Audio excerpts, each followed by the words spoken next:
I've been sleeping a lot because I've had like some kind of flu type of thing. So I've been cranking a NyQuil. So I was in one of these other whacked out kind of places, and I was with these people.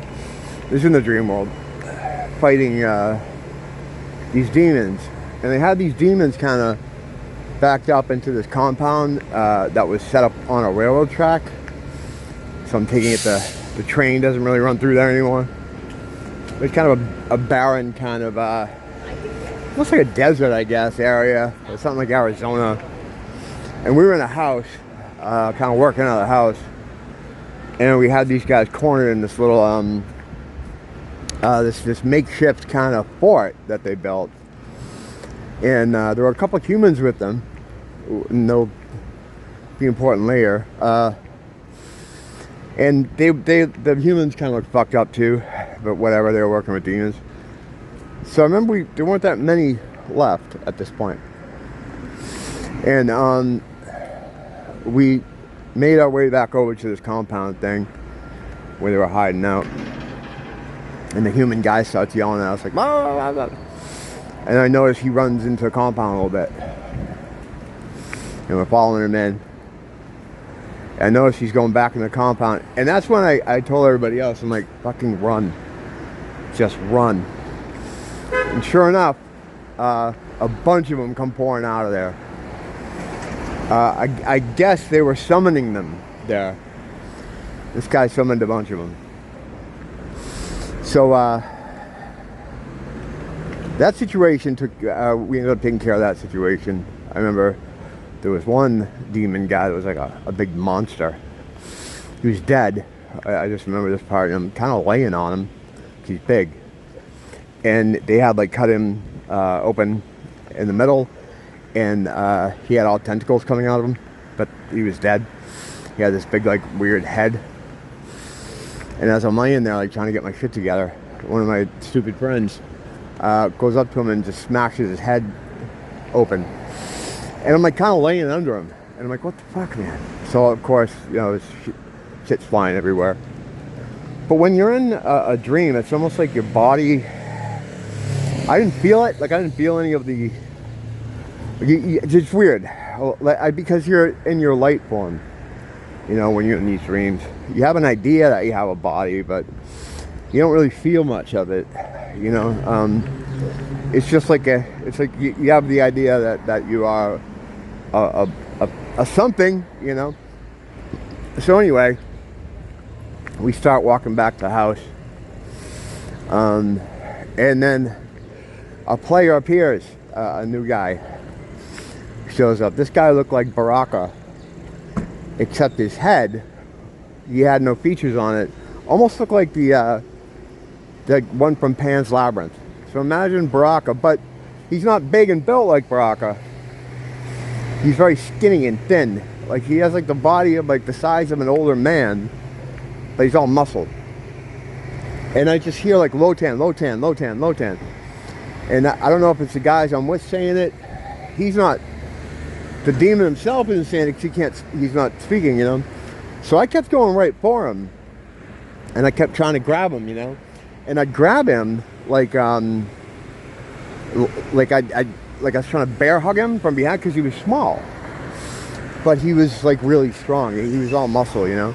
So I grab him and was saying all this stuff to him, all this Jesus stuff that I guess I knew there, what to say. I'm still working that out here.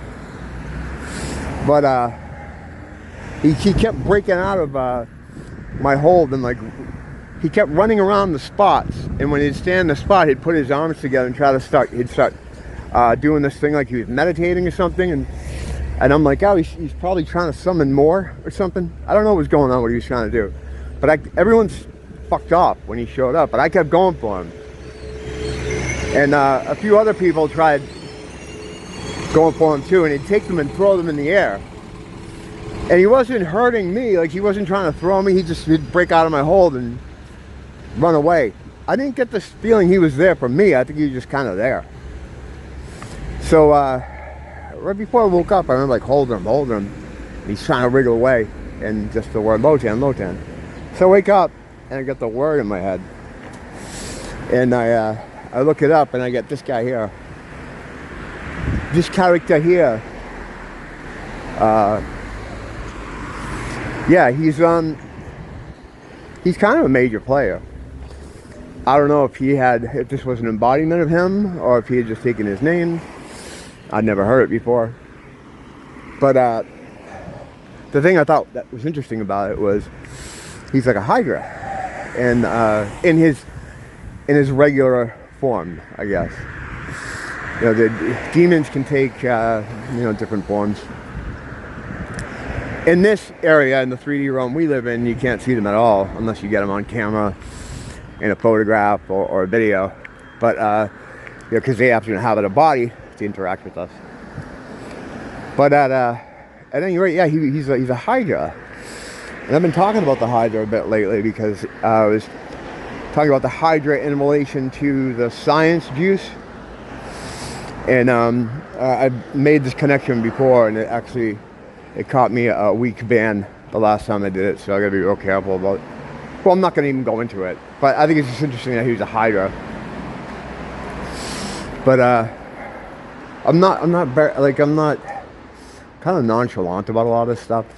So I woke up, rolled over, I just searched it. I said, oh, okay, he's a demon or whatever. I'm gonna go back to sleep. And I'm like, no, man, wake up, read about this thing. You know, you gotta take some of this shit seriously. So I don't know. I don't feel like he was there for me or anything like that. But it was interesting that he wasn't trying to hurt me. He was just he's prying out of my arms and running around, you know, the battlefield, as it were. Pretty interesting.